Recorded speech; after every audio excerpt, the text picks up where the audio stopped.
menyambut Hari Bayangkara ke-79, Polres Pesawaran bersama Bayangkari Cabang Pesawaran menggelar bakti kesehatan berupa hitanan massal gratis.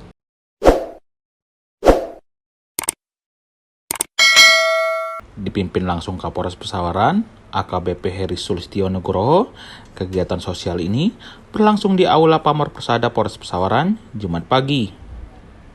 Sebanyak 15 anak antusias mengikuti hitanan massal ini.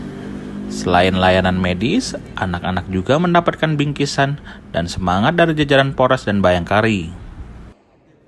Kapolres Pesawaran berharap kegiatan ini bisa meringankan beban orang tua dan menjadi wujud kepedulian Polri kepada masyarakat. Hitanan massal ini dilaksanakan secara profesional dan aman, berkat kerjasama Sidokes Polres Pesawaran dan Klinik Asofa. Pagi, salam presisi.